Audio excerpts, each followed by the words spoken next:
Assalamualaikum warahmatullahi wabarakatuh. Kami dari kelompok 4 ingin mempresentasikan bab 3 yaitu sikap dan kepuasan kerja. Saya Nazila Nilai Oktaviani. Dan saya Indah Hairunisa. Pengertian sikap atau attitude. Sikap adalah pernyataan evaluatif seseorang terhadap objek, orang, atau peristiwa bisa bersifat positif maupun negatif.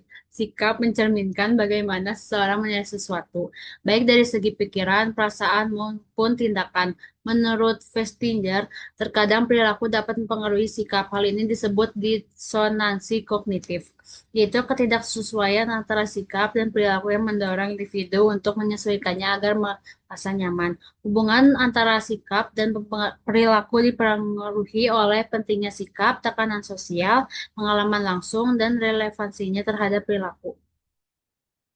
Sikap terbentuk dari tiga komponen utama, yaitu satu komponen kognitif, yaitu berhubungan dengan keyakinan, opini, atau pandangan seseorang terhadap sesuatu. Contohnya itu, saya percaya pekerjaan ini memberikan masa depan yang baik. Yang lalu yang kedua ada komponen afektif, yaitu berkaitan dengan perasaan atau emosi terhadap suatu objek atau situasi. Contohnya, saya senang bekerja di perusahaan ini karena suasana menyenangkan.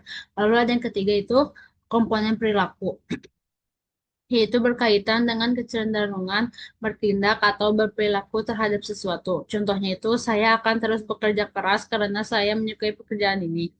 Ketiga komponen ini saling mempengaruhi. Biasanya seseorang berpikir kognitif, merasakan afektif, lalu bertindak itu berperilaku. Namun urutannya tidak selalu demikian karena bisa saja seseorang bertindak dulu baru membentuk sikap. Berikutnya ada hubungan antara sikap dan perilaku. Banyak orang beranggapan bahwa sikap menentukan perilaku, tapi penelitian menunjukkan bahwa tidak selalu demikian. Terkadang perilaku justru membentuk sikap. Teori sinonansi kognitif menurut Festinger, individu akan berusaha menjaga konsistensi antara sikap dan perilakunya. Namun, ketika muncul ketidaksesuaian antara keduanya, maka akan timbul perasaan tidak nyaman yang disebut dinonansi kognitif. Contohnya, seseorang tahu bahwa menipu pajak itu salah, tetapi tetap melakukannya. Setelah itu, ia akan berusaha menenangkan diri dengan alasan semua orang juga melakukannya atau saya hanya sedikit menyesuaikan angka. Untuk mengurangi dinonansi, individu dapat dengan cara yang pertama itu mengubah salah satu sikapnya agar sesuai dengan perilaku. Yang kedua, mencari alasan pembenaran terhadap perilakunya. Yang ketiga, itu mengabaikan atau menghindari informasi yang menimbulkan konflik. Kemudian ada faktor mempengaruhi tingkat dinonansi. Yang pertama, pentingnya elemen yang tidak sejalan. Yang kedua, kekuatan keyakinan individu terhadap elemen tersebut. Yang ketiga, imbalan yang diperoleh dari perilaku yang tidak sesuai.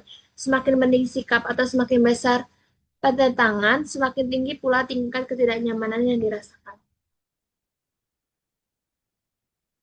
Yaitu lalu ada variabel moderasi antara sikap dan perilaku.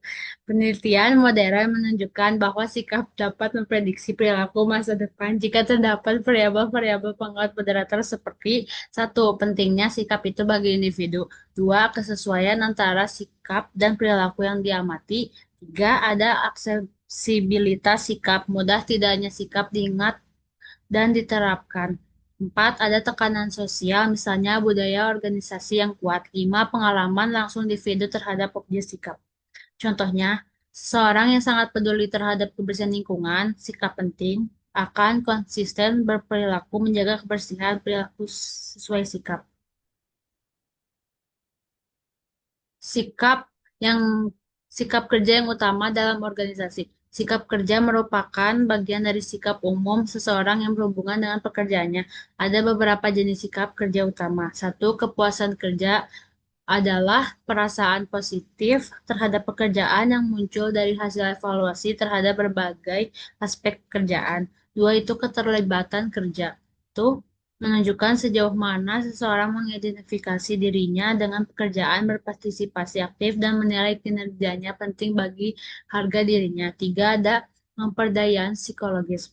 Keyakinan bahwa seseorang memiliki pengaruh terhadap lingkungan kerjanya, merasa kompeten, memiliki makna dalam pekerjaan dan memiliki otonomi. Empat, itu ada dukungan organisasi yang dirasakan. Sejauh mana karyawan merasa bahwa organisasi menghargai kontribusinya dan peduli terhadap kesejahteraannya. Kelima, ada keterlibatan karyawan, yaitu tingkat antusiasme, kepuasan, dan komitmen seseorang terhadap kerjanya. Karyawan yang engaged biasanya penuh semangat, loyal, dan proaktif. Kemudian ada kepuasan kerja. Kepuasan kerja adalah reaksi emosional positif terhadap pekerjaan seseorang yang dihasilkan dari perbandingan antara harapan dengan realitas pekerjaan yang dijalani. Cara mengukur kepuasan kerja terdapat dua pendekatan populer. Yang pertama ada pendekatan global tunggal, menggunakan satu pertanyaan sederhana seperti secara keseluruhan, seberapa puas Anda dengan pekerjaan Anda? Responden menjawab dengan skala 1 sampai 5 atau sangat tidak puas sampai sangat puas. Kemudian ada pendekatan berdasarkan aspek-aspek pekerjaan, mengukur kepuasan dari beberapa dimensi seperti gaji, profesi, supervisi, jenis pekerjaan, dan hubungan dengan rekan kerja. Nilai-nilai ini kemudian dijumlahkan untuk memperoleh tingkat kepuasan keseluruhan. Kedua metode tersebut sama-sama berguna karena mempuaskan kerja mencakup berbagai aspek yang luas. Kemudian ada faktor-faktor yang mempengaruhi kepuasan. Yang pertama ada sifat pekerjaan. Pekerjaan yang memberikan variasi, tantangan otonomi, dan pelatihan cenderung meningkatkan kepuasan. Yang kedua ada hubungan sosial. Dukungan sosial, umpan balik positif, dan hubungan harmonis dengan rekan kerja sangat berpengaruh terhadap kepuasan pekerjaan. Yang ketiga ada gaji dan kesejahteraan. Di negara miskin, gaji berkorelasi kuat dengan pekerjaan. Namun setelah kebutuhan dasar terpenuhi, pengaruh gaji terhadap kepuasan cenderung menurun. Yang keempat itu ada kepribadian, adalah evaluasi individu terhadap dirinya sendiri, seberapa percaya diri, kompeten, dan berharga dirinya. Orang dengan CSE positif cenderung lebih puas dalam pekerjaan. Yang kelima yaitu ada kepuasan hidup secara umum. Hubungan antara kepuasan hidup dan kepuasan kerja bersifat timbal balik. Seseorang yang bahagia dalam hidupnya cenderung puas dengan pekerjaannya.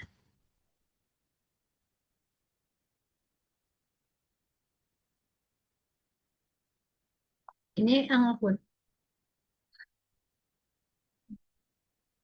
Ini. Lalu ada respons karyawan terhadap ketidakpuasan kerja. Menurut teori perilaku organisasi, terdapat 4 jenis reaksi utama terhadap ketidakpuasan kerja. Satu, exit itu keluar, meninggalkan organisasi, mencari pekerjaan lain, atau mengundurkan diri. Yang kedua, ada voice itu suara, menyuarakan ketidakpuasan secara konstruktif dengan memberi masukan atau saran perbaikan kepada manajemen. Ketiga itu ada loyalty, kesetiaan. Tetap setia pada organisasi sambil menunggu kondisi membaik serta membela organisasi dari kritik luar. Yang keempat itu ada neglect, itu pengabaian. Itu mengabaikan tanggung jawab seperti sering absen, datang terlambat, dan menurunkan kualitas kerja. Dampak kepuasan dan ketidakpuasan terhadap organisasi. Satu, dampak positif kepuasan kerja itu meningkatkan kinerja dan produktivitas.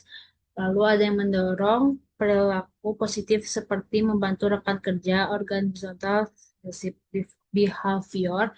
Lalu ada yang meningkatkan kepuasan dan loyalitas pelanggan. Lalu ada menurunkan tingkat absensi dan turnover. Dua, dampak negatif ketidakpuasan kerja itu meningkatnya absensi dan keluar masuk karyawan. Lalu ada timbulnya konflik antara rekan kerja, lalu ada menurunnya motivasi dan moral kerja, lalu ada muncul perilaku menyimpang di tempat kerja, misalnya membolos atau bekerja asal-asalan. Kemudian ada peran manajer dalam mengelola kepuasan kerja. Sayangnya banyak manajer yang tidak pernah memperhatikan tingkat kepuasan kerja karyawan. Sebagian bahkan berasumsi bahwa karyawan sudah puas tanpa benar-benar mengeceknya. Padahal, perbedaan persepsi antara manajer dan karyawan dapat menyebabkan masalah serius dalam organisasi. Untuk menghindari hal tersebut, manajer sebaiknya yang pertama, melakukan survei kepuasan kerja secara rutin. Yang kedua, membangun komunikasi terbuka terhadap karyawan. Yang ketiga, memberikan penghargaan dan pengakuan yang pantas. Yang keempat, menciptakan lingkungan kerja yang mendukung kesejahteraan dan bertumbuhnya dan pertumbuhan karyawan. Kesimpulan, sikap dan kepuasan kerja adalah dua faktor penting yang sangat berpengaruh terhadap perilaku dan kinerja karyawan. Sikap mencerminkan antara individu menilai lingkungannya, sementara kepuasan kerja menggambarkan tingkat kenyamanan dan kebahagiaan seseorang dalam bekerja. Karyawan yang tidak memiliki sikap positif dan merasa puas akan memberikan kontribusi maksimal, menjaga stabilitas organisasi, serta menciptakan budaya kerja yang sehat dan produktif. Sekian Ya. dari kelompok kami. Assalamualaikum warahmatullahi Warahmatullahi wabarakatuh. wabarakatuh.